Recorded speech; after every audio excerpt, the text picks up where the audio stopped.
Hello, everyone. Thank you so much for joining us for our webinar this afternoon. We're really glad to have you.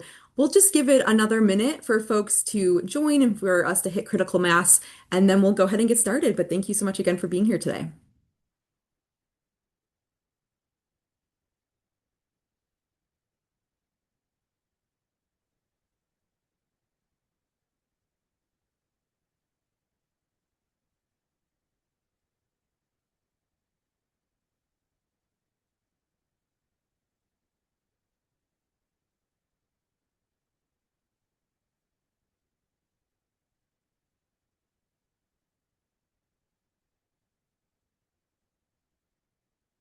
Alrighty, well, we'll go ahead and get started. Hello, everyone. Thanks again for joining us today. We really appreciate it. My name is Olivia Rita, and I'm the Volunteer Engagement Manager with Alliance for the Great Lakes. And I will be moderating our webinar this afternoon, Waves of Change, Taking Action to Protect the Great Lakes. I first just want to say thank you again. We really appreciate you being here and joining us this afternoon as we are starting out 2026 and folks are setting intentions, goals, and resolutions for the new year. We are very excited and encouraged to see that so many folks across the region are passionate about the Great Lakes and interested in learning more about how they can join us in Great Lakes protection this year. To kick things off, I would like to introduce our great speakers we have this afternoon. Joel Braumeyer is the president and CEO of the Alliance, where he leads a team of professionals across the region, along with a base of more than 10,000 volunteers dedicated to protecting clean water and building a sustainable future for the Great Lakes. As the Alliance's volunteer engagement coordinator, Crystal Ramirez serves as a source of support and communication for volunteers, both returning and new, to ensure they are empowered to engage on Great Lakes issues. Crystal broadens the Alliance's presence in the Great Lakes area by participating in Adopt a Beach cleanups and other community activities across the region. So, a little bit more about what today's webinar will look like. In just a moment, Joel will walk us through a brief overview of the Alliance for the Great Lakes and the importance of this ecosystem.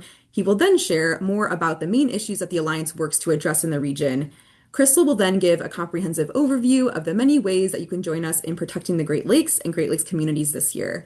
Our supporters, partners, advocates, and volunteers are such a big part of making this work possible. So again, a huge thank you to all of you again for being here, and thank you very much in advance for all of your support.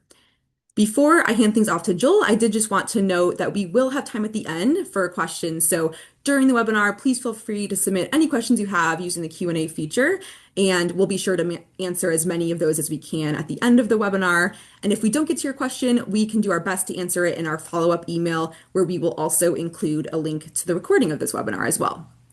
And with that, I will go ahead and hand things over to Joel. Thanks, Olivia, and it's really lovely to be here with you, with Crystal, and with everybody on this webinar today.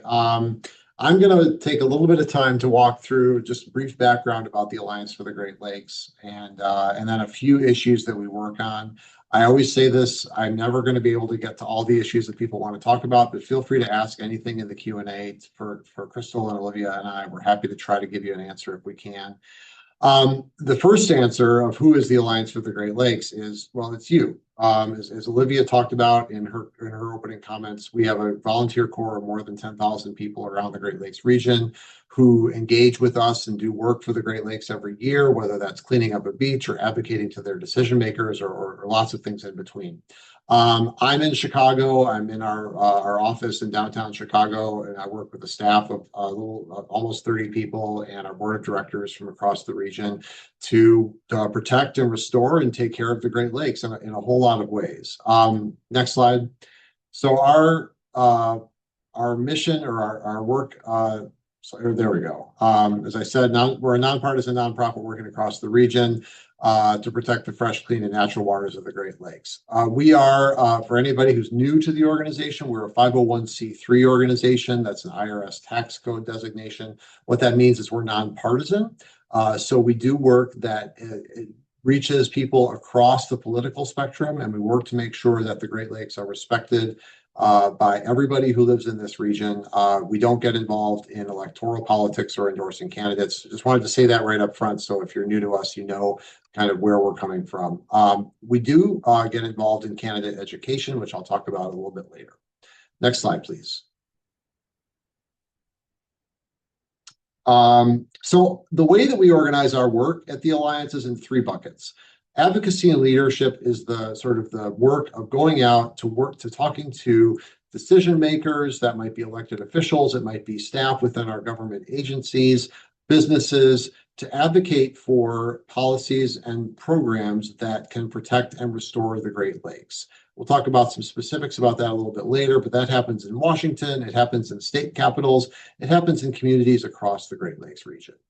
We really put a premium on research and analysis, which is our effort to bring together policy recommendations, scientific data into communications that can turn the tide of public policy and public opinion in favor of the Great Lakes. Highlighted here is a report called A Finite Resource that I'll talk about a bit more later. But this kind of work and being a voice of science and policy for the Great Lakes helps us get our message across to make sure that the Great Lakes are protected. And finally, right there in the center, and really what we're here to talk about mostly today is education and action, right? The work that people can do to get involved in protecting the Great Lakes, whether it's adopting a beach like you see here, or whether it's speaking in your community on behalf of the lakes. Next slide, please, Olivia.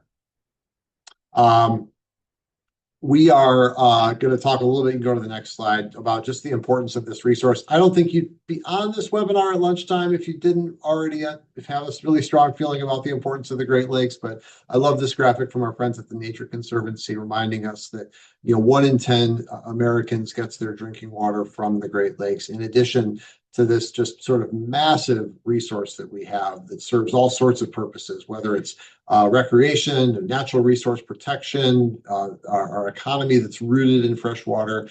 This region is more than 1,000 miles from west to east. It's a massive amount of water. It's a massive basin, and we all rely on it every day for our health and our well-being. Next slide, please. About 3,500 species of fish, wildlife, plants are endemic to the Great Lakes region, dependent on keeping that water healthy, keeping that water here, making sure that it's available for all of the people and wildlife that need it. Next slide, please. So now I'm going to spend a little bit of time talking about issues impacting the Great Lakes. And now, again, not going to get to all of them. For example, I don't have a slide about water levels, and I'm realizing as I look at this introductory slide, there's a time 5 years ago when that issue was on everybody's mind because of the rapidly rising water levels in the Great Lakes. But again, if I don't touch on something that you want to hear about, please feel free to ask a question, and one of us will do our best to answer it later. So, Olivia, you can go to the next slide. The first thing I want to talk about is water infrastructure. And the reason is because this is the way that most of us in our daily lives interact with the Great Lakes most of the time, even if we're not thinking about it. The Great Lakes surround us in 8 states, 2 provinces, 2 countries, and they literally nourish our communities and our bodies every single day. That comes to us in the form of drinking water that we draw from the Great Lakes or from waters that are connected to the Great Lakes. And it comes in the effective and safe and efficient return of that water to the Great Lakes in the form of treated wastewater and stormwater. Unfortunately, here in the Great Lakes region, we have some of the oldest and most outdated water infrastructure in the country.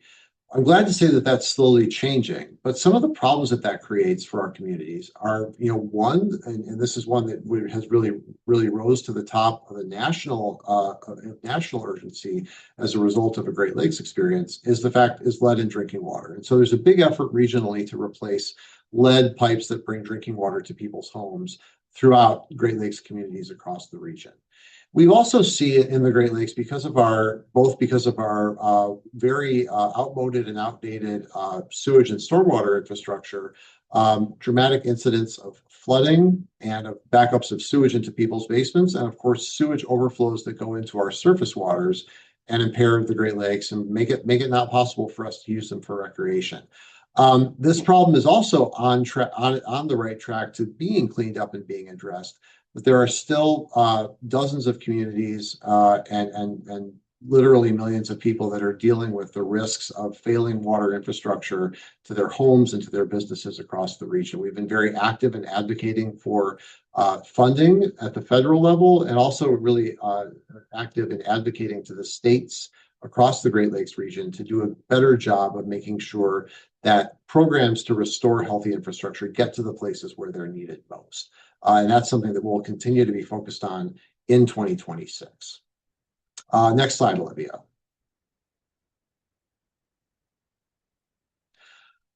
One of the largest sources of pollution to the Great Lakes is actually not what you would ordinarily think about when we talk about pollution. Historically, pollution has been seen as something that comes out of pipes, whether that's from a factory or another kind of industrial facility, or from a sewage treatment plant that's dumping sewage into the water. Those things still happen. They're highly regulated and are, can be subject to permits and can be subject to penalties and fines if limits on those pollution sources are exceeded. That's a good thing, and that's been that's been one way that the Great Lakes have been dramatically cleaned up over the last 50 years. A source of pollution that hasn't been dealt with that way is coming from agriculture. Agriculture and farming is one of the biggest sectors of the Great Lakes economy. In some states, it's actually the number one economic producer for the state. In others, it's two or three. We have, some of the big states that have agricultural communities that are draining directly into the Great Lakes are like Wisconsin, Michigan, and Ohio. Agriculture contributes pollution to the Great Lakes through the runoff of nutrients. So phosphorus and nitrogen are vital to the production of agricultural goods. We put them onto the ground because they help our crops grow.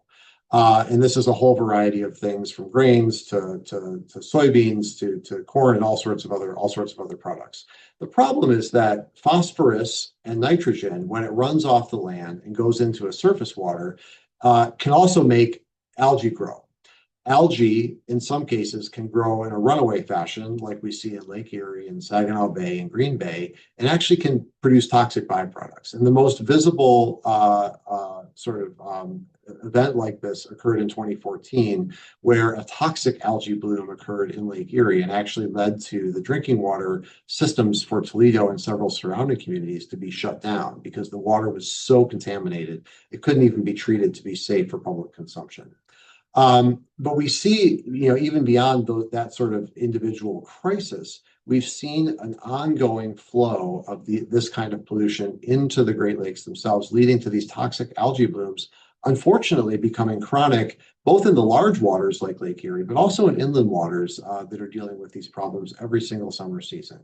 And the real challenge here is figuring out how can we continue to have a strong agricultural economy without polluting our water. We have to be able to do both. We have to be able to keep our water clean and be able to, support our agricultural economy.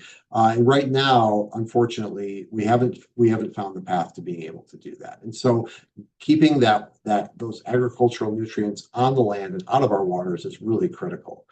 Another facet of this challenge is that nitrogen actually contaminates groundwater. And so earlier this year, the Alliance released a report called Nitrates on Tap with our partners at Clean Wisconsin, looking at the challenge of how nitrates aren't just contaminating surface water and leading to algae blooms, but they're also contaminating groundwater and can lead to human health problems when that water is consumed for drinking. That might be coming from a private well. It might be coming from a small municipal system that's distributing that drinking water to community members. And so there are a lot of reasons that we have to start looking at agriculture as a place where, as a sector, where we really need to get a handle on keeping the water coming off of farms clean, just like we've been so successful at keeping pollution from industrial facilities and sewage plants from contaminating our waters. You can go to the next slide, Olivia.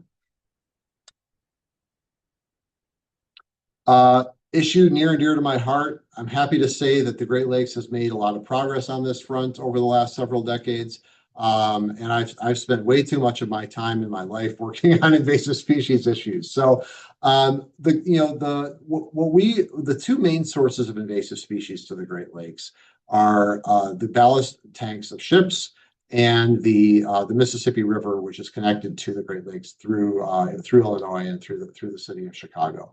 We think about invasive species as critters that are from one part of the world and somehow get to the Great Lakes region and are able to reproduce and feed in a way that allows them to outcompete native species. And the most famous one of these in the Great Lakes is probably the zebra mussel and its cousin, the quagga mussel, the zebra mussel was first discovered in 1987, quickly spread to the entire Great Lakes, and has had a dramatic, unprecedented impact on the Great Lakes food web. It consumes all sorts of nutrients and really has changed how energy flows through Great Lakes fish and wildlife in a way that's, yeah, don't have time to get into in great detail today, but has been a huge cost to the Great Lakes, both financially, but also in the culture of the region, disrupting the Great Lakes fishery, really changing how the Great Lakes can be used by people and by fish and wildlife in a way that is really tough to come back from.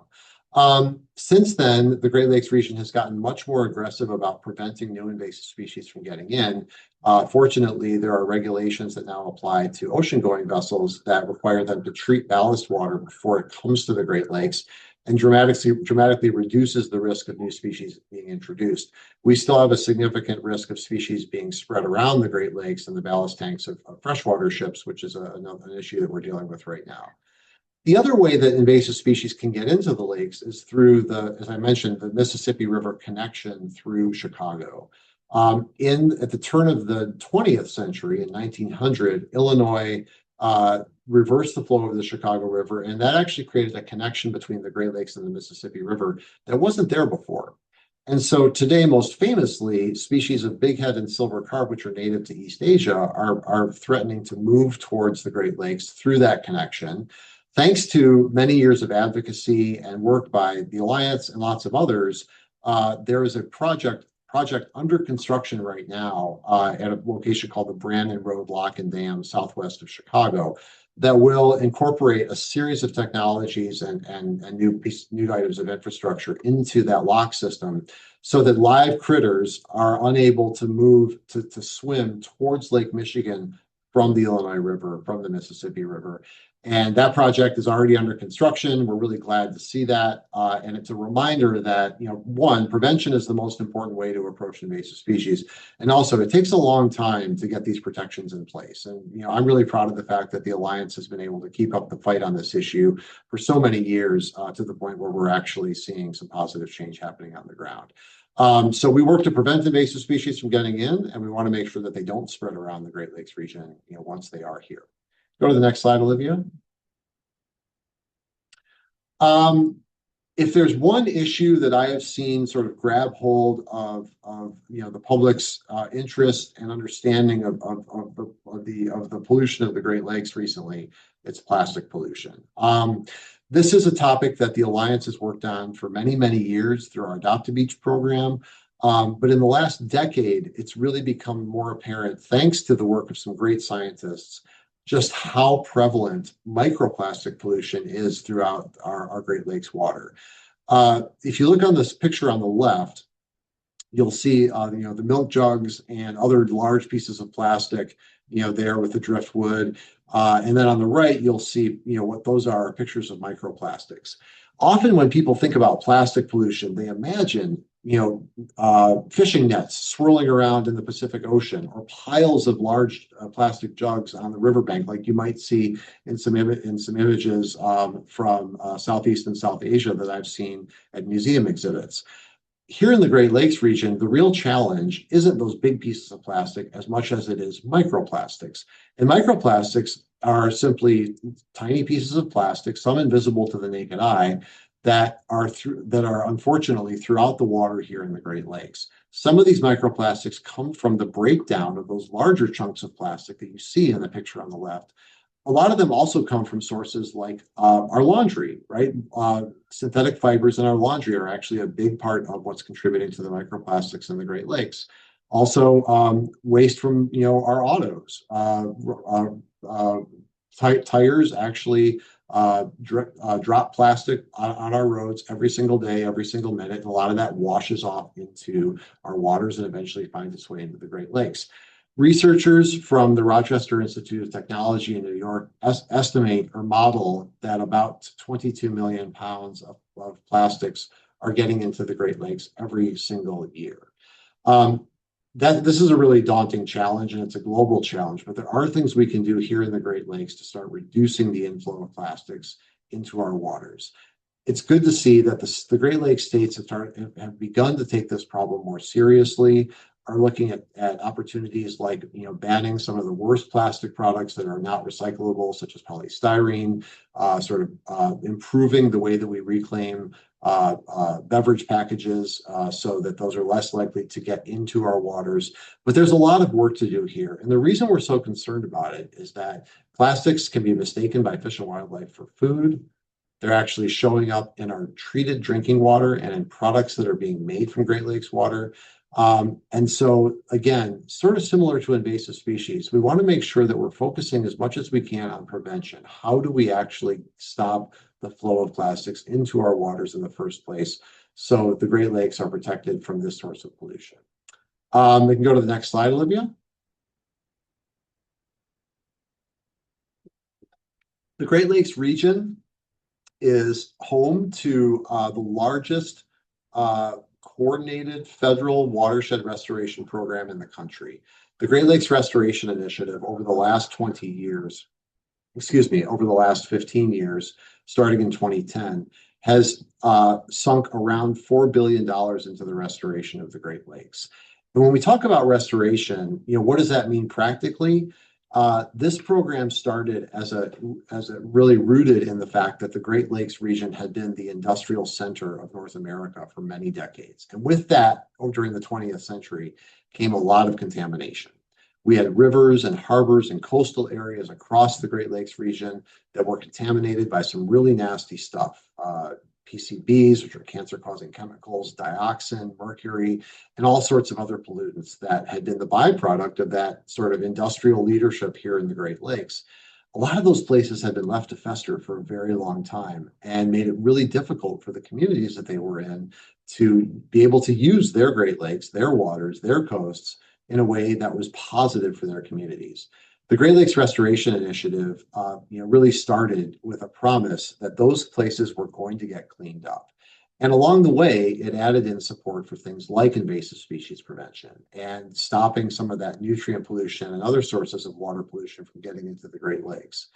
Over the last 15 years, and that approximately $4 billion that has been spent, we are finally starting to see the removal of some of those contaminated areas from a list called areas of concern. So we're going from some of the most contaminated sites in the Great Lakes region, actually some of the most chemically contaminated sites in the world previously, to a Great Lakes where those places are being cleaned up, whether that's Waukegan Harbor in Illinois or Muskegon Lake in Michigan or Presque Isle, Pennsylvania, and all across the region. These places that had been some of the sorest spots for Great Lakes pollution are finally being restored, cleaned up, and turned into places where communities can really rally around them and enjoy them in a healthy and constructive way. And that's been really great progress to see. And one of the biggest success stories for the Great Lakes over the last couple of decades, has been sort of turning the corner from this legacy of pollution to a place and places where we can actually use the Great Lakes and enjoy them in a healthy way.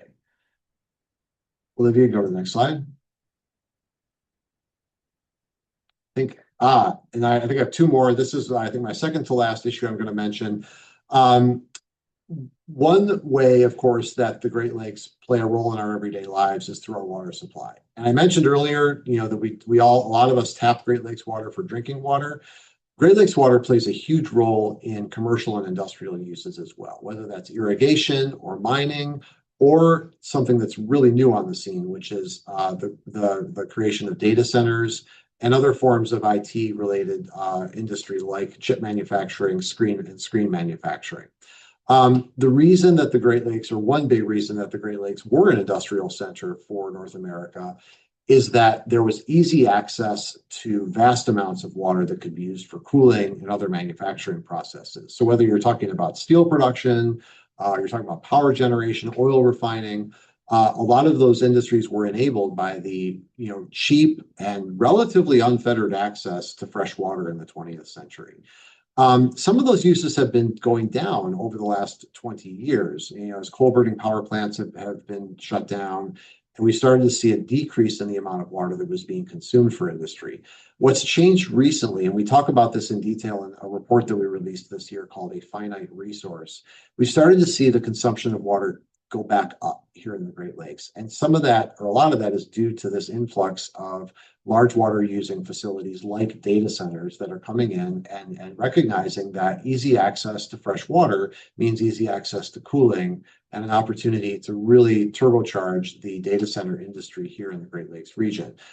We go into detail about this challenge in our recent report, but I'll kind of summarize things by saying that uh, unfortunately, I think our region has been taken off guard by this new generation of heavy water users, and we're now playing a bit of catch up. And what's really critical is that we start to incorporate transparency and more coordinated decision making about which water users are the ones that we really want to emphasize and support here in the Great Lakes.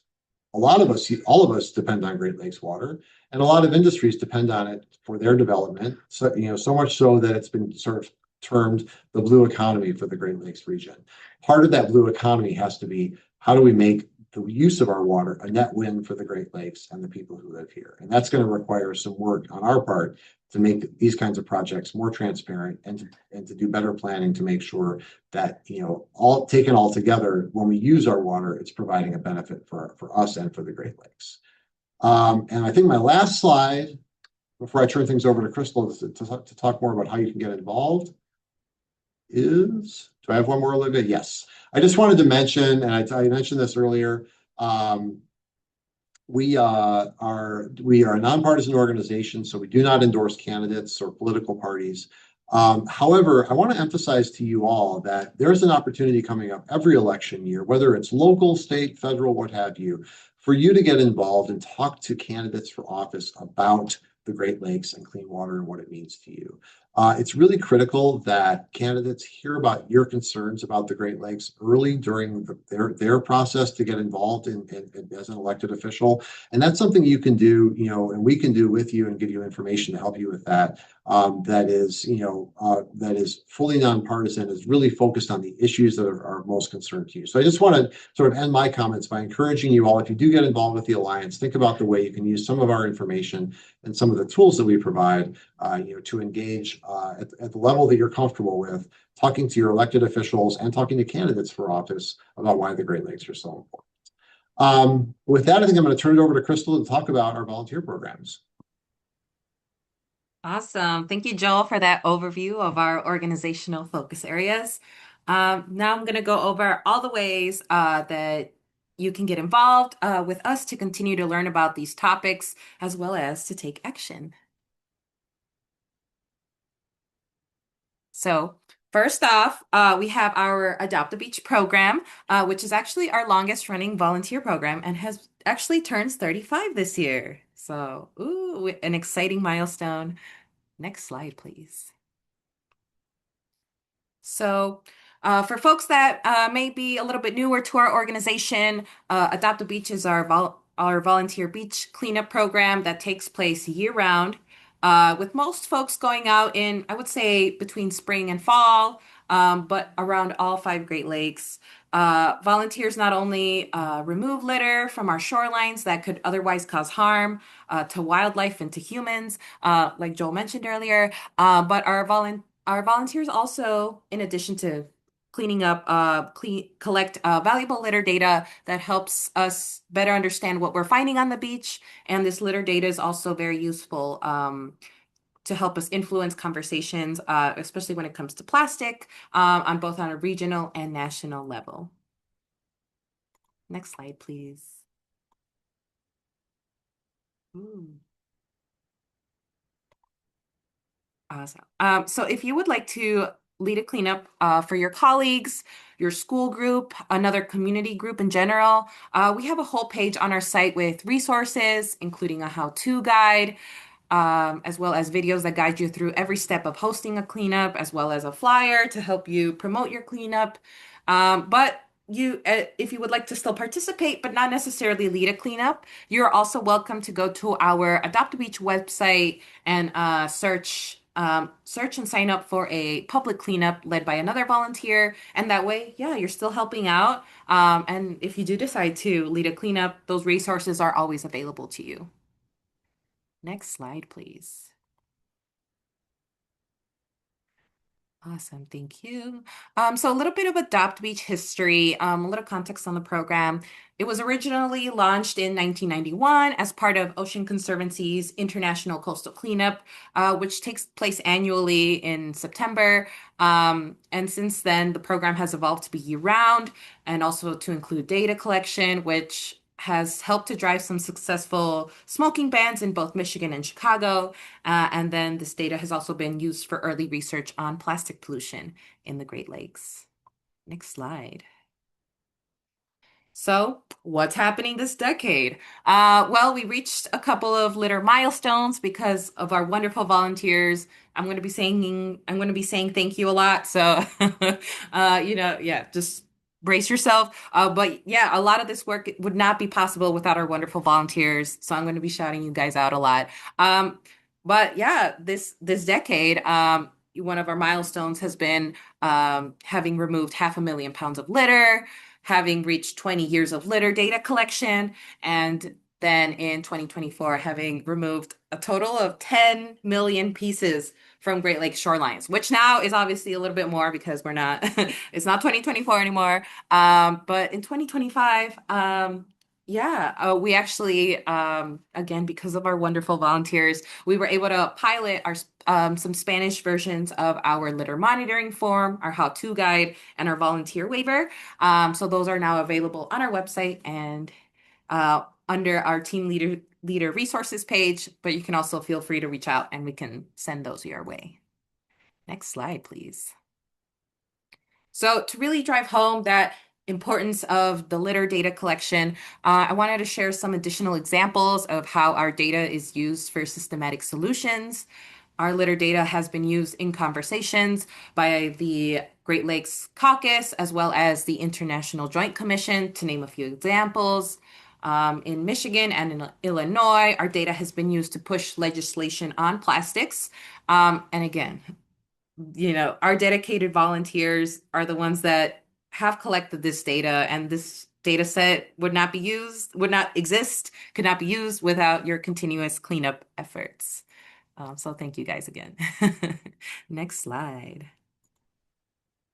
So on a more local scale, our litter data is also used by educators year after year. A lot of them involve their students, and a lot of teachers, will bring their students to a cleanup and analyze their data for projects. And if you would like to use our litter data for a project or for research purposes, we're also very happy to share that with you. Next slide. Awesome. So I'll let you read these, but I'm just gonna quickly summarize them. But these are just some observations and experiences that our Adopt a Beach volunteers have shared with us. We do a post cleanup survey, and that's where we were able to pull a lot of wonderful, heartwarming quotes from. And so basically, some of these quotes highlight how our Adopt a Beach cleanups are, not just about, although that, that's a big part is, taking care of our beautiful shoreline, but also building community around Great Lakes issues. A cleanup is a great way to bring people together who normally wouldn't get to interact. And it's also a great team building exercise and a great chance to get out of the office. But also for building community in general, whether that is with your garden club, with a school group, or even just to meet other folks by coming together to do a beach cleanup. Our cleanups are also a good hands-on plastic pollution experience and learning opportunity. When you're on the beach, you'll see what I'm talking about. And for folks that have been, our team leaders that have been out there, I'm sure it's always very surprising exactly how much plastic you find on the beach. And I I know from my time with the Alliance, I've gotten really good at looking for those really tiny pieces. And once you see it, you can't unsee it. Next slide. So, if you would like to participate in the Adopt a Beach program, we actually had someone do a cleanup in January. No pressure to do a cleanup while it's very cold outside. But here are some key Adopt a Beach dates to put on your calendar to keep in mind. So first off, we have our spring kickoff, which is April 24th through the 26th. So this isn't necessarily the beginning of our season, but more so our first big push for the year. And yeah, our first big push to get folks out on the beach. September Adopt a Beach, as I referenced earlier, is the same day as International Coastal Cleanup, with our partner Ocean Conservancy, who does cleanups all around the world. And yeah, we also don't consider this the end of the Adopt a Beach season, but more so another big final push before the cold really takes over in the region. So while we do have a recording um, for our team leader trainings on YouTube, which I will show you later, we do also have some team leader trainings coming up in March. So March 24th, this is a lunchtime training, and then April 1st, we have an evening training. And yeah, so if you want to ask us live questions, feel free to attend one of those. And I will also share where our team leader resources can be found. Next slide. Awesome. So our second volunteer program that hasn't been quite around as long, but is equally important and equally impactful, is our ambassadors program. Next slide. This past year, we had almost 100 active ambassadors who received training to represent the Alliance for the Great Lakes at outreach events throughout the year, both in person and online in all 8 Great Lakes states. I currently oversee the onboarding process to join the program. So if you are interested in taking part in this program, the first step is to reach out to me via email to set up an introductory call. And we will show, yeah, you'll see my email again. So, but, and we'll definitely include it in the follow-up. But next slide. So these are just some examples of the kinds of opportunities that we ask our ambassadors to step in and represent the Alliance for in their own communities. So I will say that the majority of the opportunities are usually tabling at different community events put on by local park districts, environmental conferences, zoos, concerts, sometimes even, as well as helping with presentations and support with Alliance events. Our ambassadors are truly an extension of us and help us communicate directly with folks across the region. And we also welcome ambassadors to source their own events. So we actually now have a guide to help folks with that. And so besides supporting us by tabling and by giving presentations in their community, our ambassadors also offer their support by advocating for the Great Lakes online, by sharing our content, and sometimes even reaching out to their local decision makers, which I will share with you how to do when I talk about the Action Center. So stay tuned. Next slide.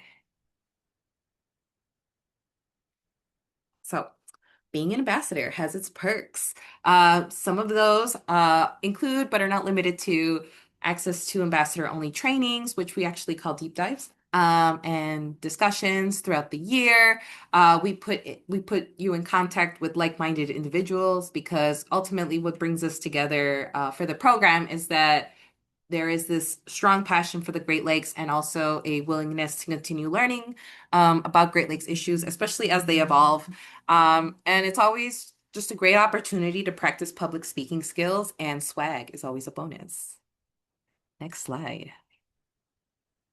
So in terms of how to become an ambassador, basically, yeah, you set up an intro call with me. I ask you to fill out a form with basic information and give you SharePoint access. So right now, all of our resources for ambassadors live on SharePoint. And then, yeah, that's where your initial training is. You complete the training and you're officially an ambassador. I walk you through all the steps and send you all the links. So if you want to find out more about that, reach out to me directly and I can guide you through all the steps. Next slide. So once you are an ambassador, what would it look like to sign up for an event? So how you would go signing up for an event is basically our ambassadors can view upcoming opportunities on our event sign up sheet. And then you sign up. Myself and Olivia will meet with you to prepare. You attend the event, enjoy your time representing the Alliance. And then afterwards, we do have a post-event form to share your thoughts and experience. Pictures are also always welcome. We love to see our ambassadors in action. And yeah, we also have ambassadors at the end of the month submit a monthly tracking form just to tell us all the ways that they advocated for the Great Lakes throughout the month so that at the end of the year, we can quantify those actions and quantify the impact that our ambassadors have had. And that's always really neat to see. Next slide. Thank you. Awesome. And again, with with our testimonials, I won't go too into the weeds, but in summary, our volunteers have a lot of memorable experiences participating in the Ambassadors Program. It's not only a service opportunity that creates community with other ambassadors, but also even community with family members who get encouraged to join the program. And ambassadors also get to meet and network with some of our organization's partners and allies. And Olivia and I, to brag a little bit, we do organize some pretty cool deep dive trainings. And so, yeah, this year it sounds like folks really enjoyed some of the topics we covered, which is always great to hear. Next slide. Thanks. So, as an organization, we understand that folks have different capacities, especially when it comes to their time or even leaving the house. And that doesn't mean you can't plug into our work in other ways. We have online actions that you can take from the comfort of your own home, and really wherever you are. And yeah, next slide. So first up is the Action Center. So you can visit our Action Center for action alerts and pre-populated emails that you can send to your decision makers. So yeah, to do this, you just have to pick one of the action alerts that you can also choose to share with your network. And so you can go and select an issue that is of concern to you. And after filling out some of your info, this page will populate who your decision makers are and a message about the Great Lakes policies that you would like them to see take action on. We do include these action alerts in our emails. So if you're not already subscribed, please subscribe. And so you'll see them in the emails, but you can also find them here on the Action Center at greatlakes.org/take action. And sending these messages really does make a difference to our decision makers, especially when it's thousands of folks participating, like we see in the in the campaign in the middle. And so, these and so I have two big wins on the right, which our supporters have because our supporters took action in the in these you sorry took action through these action alerts and writing to their decision makers. We have two big wins. Yeah, I mean just to name a few, but we these yeah, folks writing to their decision makers were able to contribute to the phasing out of single-use foam foodware in Illinois and the passing of the Great Lakes Fishery Research Reauthorization Act. That was a bit of of a mouthful. Next slide. And as always, another option, alternatively or in conjunction, is that you can always support us with a donation. You can customize your donation to be a one-time thing monthly in honor of someone, or you can also check on our site to see if your employer will match your donation. And we appreciate, any and all of the support. Next slide. Awesome. And another thing that you can do on your own time is check out our online resources. And these are all free and available on our website. Next slide. So greatlakes.org got a little bit of a revamp. On the top right, we have our navigation bars. I blew it up a little bit so just so you can see the different options. And so you can learn about all of our focus areas under the issues tab. And so all of these topics have a learn more button underneath where you can be directed towards more resources pertaining to that selected topic. Next slide. Under news, we have our latest updates, blogs, as well as reports that we have published. And for many of them, there's also an accompanying webinar recording in case you missed it or you would like to watch it again. Next slide. Our webinars are also available on our YouTube channel. If you're a fan of YouTube, you can also find a recording of our team leader training as well as other event recaps. Next slide. Now, if we navigate over to get involved, you can find more info on the volunteer programs I mentioned earlier, as well as a number of toolkits. The first one is, again, as a 501c3 nonprofit, we're not going to tell you who to vote for, but we do have this voter toolkit that is intended to teach folks how to communicate with political candidates on both sides of the aisle about Great Lakes issues that you care about and you want your decision makers to care about. So this tool was launched during a presidential election, but it's very versatile for engaging with local officials whose roles are equally vital and may even impact you more directly. So this tool will also be updated, and you can expect an update in 2026. Next slide. Also, check out our plastic-free Great Lakes Toolkit. This has a lot of resources to reduce plastic usage at an individual and community level. Next slide. Awesome. And so a toolkit that is not yet ready, but will be in 2026, is going to be on large water users. So as it's been mentioned a few times earlier when Joel was speaking, but we did release a large water users report called a finite source. And so we are also working on a toolkit to address these large water use issues. And yeah, learn how to talk about them to our community, but also to our decision makers. Next slide. For our educators out there, we have a K through 12, K through 12 Great Lakes in My World curriculum. And this provides indoor and outdoor activities that you can integrate into your classroom. The curriculum includes free lesson plans, assessment rubrics, and student journal pages. We have hard copies that we're also happy to mail to you, but the complete curriculum is available for download online. Next slide.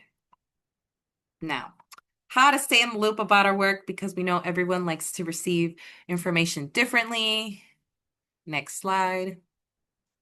In case you aren't already subscribed to our email, please subscribe. And if you are, tell your friends. It's a great way to stay up to date with what the Alliance is doing, different reports we're releasing, program updates. Yeah, if you prefer to receive emails, notifications through email. Next slide. You can also learn more by following us on all of the social media platforms. We're in a good amount of places. So again, whatever way you prefer to receive your information and stay connected, we're on a variety of platforms. Next slide. So some takeaways as you begin to emerge from your hibernation this year and think about what you want to do for the new year. Consider participating in any and all the ways that I shared with you today. And I also just love to remind folks that that there are so many ways that you can plug into our Great Lakes advocacy efforts. Totally up to your capacity. Feel free to mix and match actions. And as always, if you have any questions, please reach out to us. Yeah, thank you so much. And we will open it up to questions. Great. Thank you so much, Joel and Crystal. And again, to everyone on the webinar for joining us today, we really appreciate it. I'm going to go ahead and stop sharing screen, but again, we will share the recording of this. So if you want to review any parts of the presentation, we will be making sure to share that with you in a follow-up email. We have lots of amazing questions. We so appreciate having such an engaged group of supporters. I'll try to get through as many as we can in the next 10 minutes or so, but again, we'll also try to include information to answer many of the questions we don't get to in that follow-up email. Joel, maybe we'll start with a question, or so go ahead, Joel. I don't know if you were about to say something. Gonna say I've been trying to answer some of the questions in text. And I see there's more here. So you were going to ask the one about data centers that's at the top. Yes, go for it. Yes, if you want to I address know that that's, I one. know that's an issue on everybody's mind. So a question Yep. here from Tristan about the obscene expansion of AI data centers, wish to draw cold water from the lakes to cool operations and then flow back to the lakes. And the question about the impact on habitats. Um, so there's a lot in this whole data center debate. So I'll try to keep it focused on just the cooling water issue and the impact, the local impacts. When water is used to cool whatever it is, a data center, a power plant, and it gets sent back into a surface water, it can be a form of what we call thermal pollution. It can raise the temperature of surface waters and potentially cause impacts to natural resources in those waters. So that's a form of regulated pollution. So if a data center wanted to use water, wanted to evaporate water for cooling, and then had to send some warm water back to a surface water, it would have to have a permit, a state permit under the Clean Water Act to demonstrate that it was complying with federal and state regulations. Um, I think that what we have not seen on this issue, we haven't seen a ton of potential major impacts from thermal pollution. We're focused a lot on the potential water loss from consumptive use, so from evaporation, and also though on the impacts on the energy side. So a lot of these facilities are major energy consumers, and as they move, some of them are moving away from evaporative cooling and actually towards what we call closed loop cooling. So they're using less water at the facility, but their energy demands are going way up, which means that energy has to be generated somewhere. And if it's generated with conventional means, that means more water consumption. So that's what we're tracking. Hopefully I know that this is a big issue, and I hope that addresses, at least initially, the question, Tristan. Go Thanks. ahead, Olivia. Thanks so much, Joel. Crystal, there was a question a little bit about kind of how to select a location for a beach cleanup. So could you touch a little bit on some strategies for maybe choosing a location to host a beach cleanup? And if there is a beach that someone would like to host a cleanup at, but they don't see it in our system, is there a way for that to get added? If you could just speak a little bit to that process. Yeah, so we have a number of public beaches on our website already. So if there's one in particular you're thinking about, we can check to see if we have it. And if it's not listed, but it's public, we are always happy to add that into our system so that yourself and other folks can create a cleanup and take care of that beach as well. And so, yeah, it kind of varies depending on where you are in the region. We do have some a little bit more slightly formal partnerships with certain park districts, but not in all the areas yet. And so, yeah, and I would say, and it's always hard to like pick one beach, because yeah, and I would say like there's not really like I don't know, I guess specific beaches that need like a specific kind of care. Actually, I would even think about like ti the timing of your cleanup. I know that, a lot of people like to go to the beach for 4th of July or Memorial Day weekend. And usually after that is when there is, I would say significantly more litter just because there was like a large gathering before. So I would, yeah, think about events happening near you. Or at the beach, or even holidays, because again, people come out for all the holidays when it's warm out. So yeah, I would kind of try to think about it that way. And then, yeah, really no preference about what beach, really whatever is most convenient for you and your group.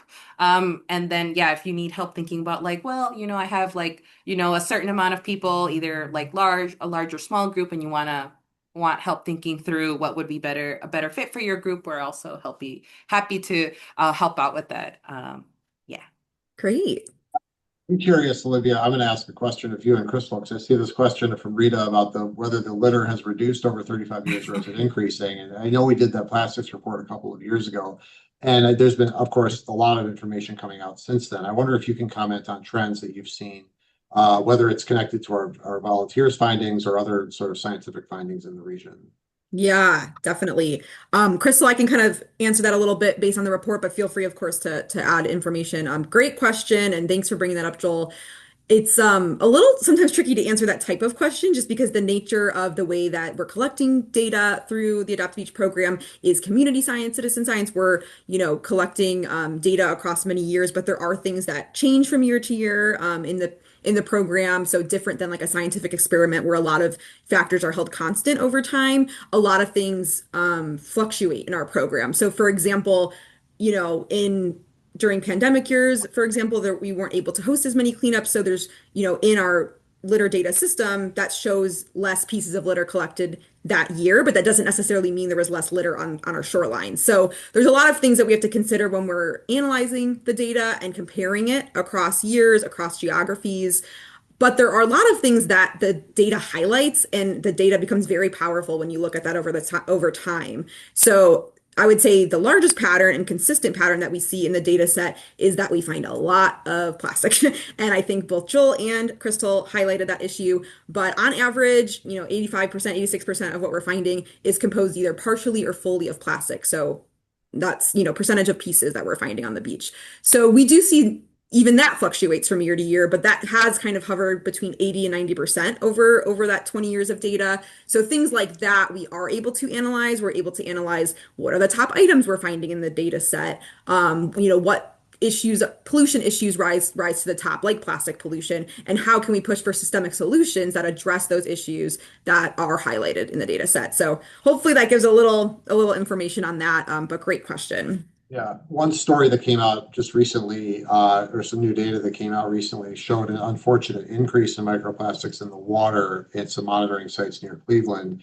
And so, you do see, unfortunately, we are seeing, even with the effort, the visibility of the issue, and with the efforts to clean up on shore, we're still seeing increases into the water, and again, just sort of underscoring the need for source reduction. Absolutely. And Yeah, then better monitoring, I will also add, to that. yeah, Anyway. part of it is just knowing the information, like exactly having the right tools to answer those questions and to push for change. So yeah, having that long time data set like that is really helpful to be able to point to those tangible numbers. Joel, there was a question, a lot of really great policy questions. I did want to highlight one about water infrastructure.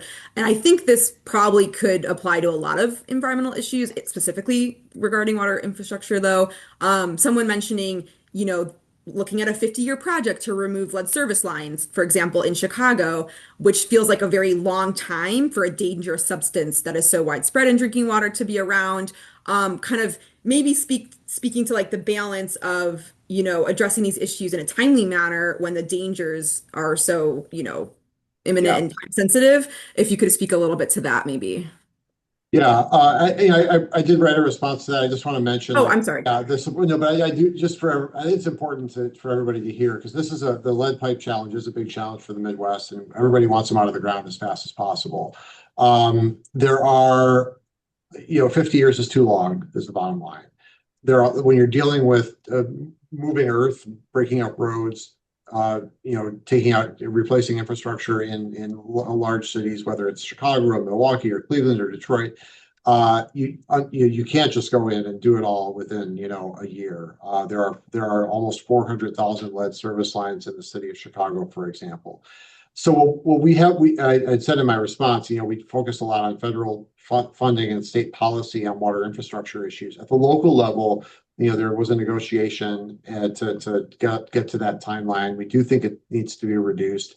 One thing that's a good practice for anywhere that's dealing with infrastructure problems is the dig once approach, which means that when you are going to go in and disrupt a block, disrupt a street or a community by digging up pipes and putting new ones in, do a lot at the same time. Don't just replace water mains, or just replace lead service lines, just replace just add green infrastructure. Try to do that in a coordinated way that brings sustainable and healthy water to people all at once in that place. So dig once, spend the money on digging once, and be ready to make all those improvements at the same time.